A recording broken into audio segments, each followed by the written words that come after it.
अमृतसर में आज से 2 दिन के हार्ट ऑफ एशिया कॉन्फ्रेंस शुरू हो चुकी है।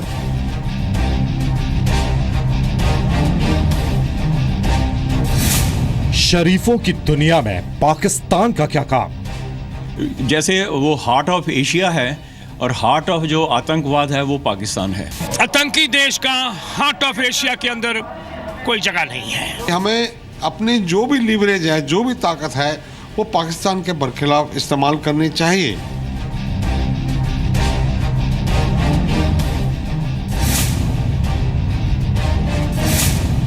अमृतसर में आतंकी देश के सरताज की open surgery.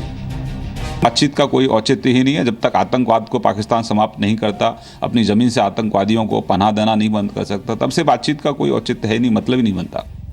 Pakistani PM Nawaz Sharif के सलाहकार सरताज अजीज के अमृतसर पहुंचने से पहले भारत को पाकिस्तान के नए आर्मी चीफ बाजवा की धमकी। उनसे ये स्टेटमेंट स्वाभाविक है और ये इसलिए स्वाभाविक है कि वो अपने आप को राहिल शरीफ के शूज़ में देश के सामने अपने आप को एक स्ट्रॉन्ग मिलिट्री लीडर प्रूव करने की कोशिश करेंगे। क्या 1971 वाली गलती दोहरा रहा है Pakistan? With all modesty, we can say that we have done this action well.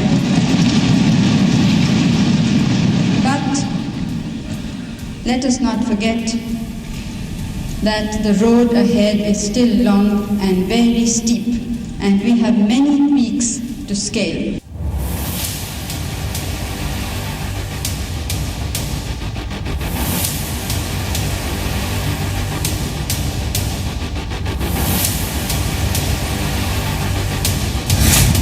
तब नियाजी का सरेंडर, अब बाजवा का बवंडर। बाजवा की धमकी और नवाज सरकार की कूटनीतिक और आतंकी साजिश के बीच आज पाकिस्तान के लिए 1971 की हार का एक्शन रिप्ले देखना जरूरी है। नमस्कार, आप देख रहे हैं जी न्यूज, आपके साथ हूं मैं रुबिका लियाकत। तो पाकिस्तान की हार का एक्शन रिप्ले कैसे देखा जाएगा, कैसे होगा ये सब, आपको इस बुलेटिन में यही बताने वाले हैं। पंजाब के अमृतसर में हार्ट ऑफ एशिया सम्मेलन का मंच कुछ ऐसा ही होगा जो आप मेरे सामने अभी देख रहे हैं, जहां पर आतंकवाद पर पाकिस्तान को परास्त करने की पूरी तैयारियां हो चुकी है। प्रधानमंत्री नरेंद्र मोदी वहां पर मौजूद हैं और सरताज अजीज अब से कुछ देर पहले पहुंच चुके हैं। 2 दिन तक चलने वाला हार्ट ऑफ एशिया सम्मेलन आज से शुरू हो चुका है। अब से ठीक आधे घंटे बाद PM Modi heart of Asia के प्रतिनिधियों के लिए दिए जा रहे डिनर में शामिल होंगे। लेकिन आज हमारे लिए खबर हार्ट ऑफ एशिया के सदस्य देशों का डिनर नहीं है। खबर भारत पाकिस्तान के बीच जारी तनाव के बीच सरताज अजीज का भारत आना है। खबर है हार्ट ऑफ एशिया कॉन्फ्रेंस में पाकिस्तान को घेरने का प्लान। खबर है पाकिस्तान के नए सेना प्रमुख की धमकी का जवाब। और इन्हीं सब के लिए आज पाकिस्तान को 45 साल पहले की उसकी हार का एक्शन रिप्ले दिखाना बहुत जरूरी है।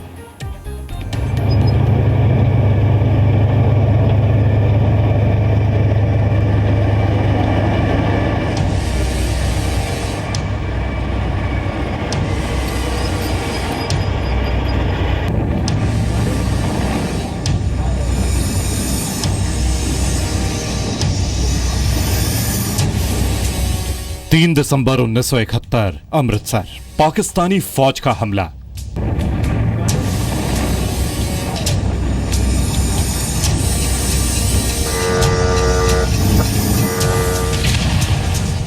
पैंतालीस साल बाद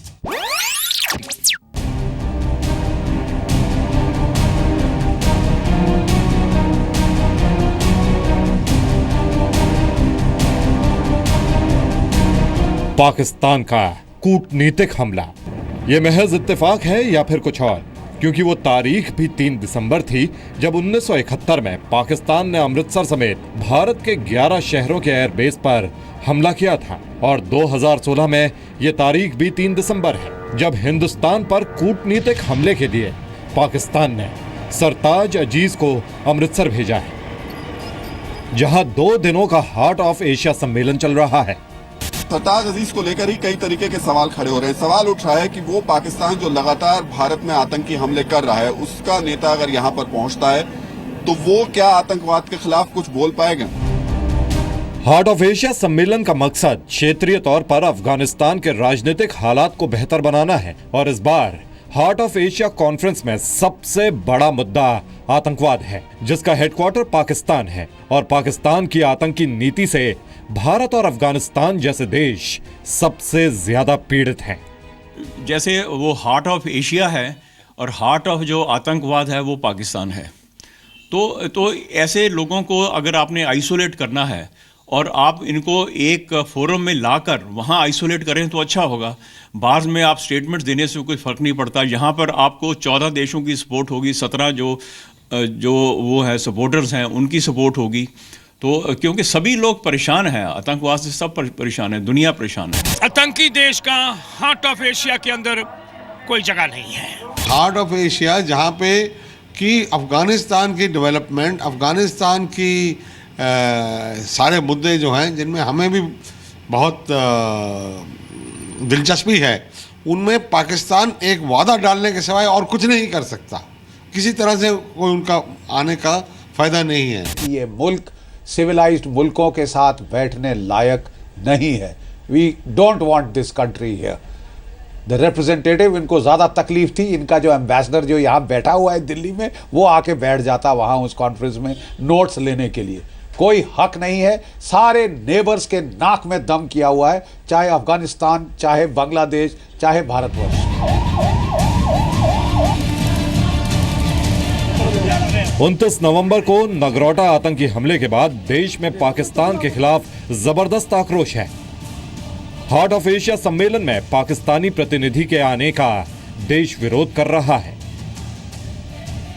उनको अगर आप वीज़ा नहीं देंगे वो आएंगे, उनको एक और बहाना मिल जाएगा कि देखो जी हम तो आना चाहते हैं, हम पार्टिसिपेट करना चाहते हैं, हम आपके साथ में योगदान करना चाहते हैं एंटी टेररिज्म के अंदर, लेकिन हमें इस तरह से नकारा जा रहा है। जितनी परेशानी अफगानिस्तान में अभी है उसके अधिकतर जिम्मेदार पाकिस्तान है। वो आ रहे हैं और देशों को मौका मिलेगा कि उन पर ये इम्प्रेस करने का कि आप अफगानिस्तान को सामान्य होने में, नॉर्मलाइज करने में कि सहायता दीजिए, सहायता कीजिए, मदद कीजिए, ये नहीं कि और बढ़ाते जाइए। हालांकि कई रक्षा विशेषज्ञों का यह भी मानना है कि हार्ट ऑफ एशिया सम्मेलन में अगर पाकिस्तान के प्रतिनिधि को भारत आने से रोका जाता तो इससे भारत के खिलाफ पाकिस्तान को कूटनीतिक बढ़त मिल जाती। हार्ट ऑफ एशिया सम्मेलन भारत के लिए आतंकवाद पर पाकिस्तान को बेनकाब करने का यह अच्छा मौका हो सकता है और भारत ने इसकी पूरी तैयारी कर ली है। कॉन्फ्रेंस के दौरान भारत और अफगानिस्तान मिलकर पाकिस्तान को घेरेंगे। दोनों देश पाकिस्तान का नाम लेकर उसे आतंकवाद के लिए जिम्मेदार ठहरा सकते हैं। अफगानिस्तान की सरकार कई मौकों पर कह चुकी है कि पाकिस्तान ही उसके मुल्क में आतंकवाद फैलाता है। पाकिस्तान पर यही आरोप भारत का भी है। जो परमानेंट अध्यक्ष हैं वो अफगानिस्तान है और इंडिया को चेयर करता है। तो अफगानिस्तान ने जो अभी ये इसके बाद में मेमोरेंडम जो रिलीज़ होगा, जो जॉइंट स्टेटमेंट, तो उसके अंदर बड़ा क्लियर उन्होंने लिखा है कि जो उन्होंने पाकिस्तान को बिना नाम लिए उन्होंने ये लिखा है कि पाकिस्तान उनकी जो हुकूमत है उसको वो रिकॉग्नाइज़ नहीं करता और जो दूसरे वहाँ पे तालिबान हैं उनको ये सपोर्ट करता है। तो ये उन्होंने इनडायरेक्टली इसके अंदर, इस फोरम के अंदर इस बारी वो लाएंगे। हार्ट ऑफ एशिया सम्मेलन में पाकिस्तान के अलावा चीन, रूस और ईरान समेत 40 से ज्यादा देश हिस्सा ले रहे हैं। जाहिर है इतने बड़े मंच पर पाकिस्तान को बेनकाब करने का मौका भारत अपने हाथ से नहीं जाने देगा। राहुल सिन्हा, जी मीडिया, चंडीगढ़।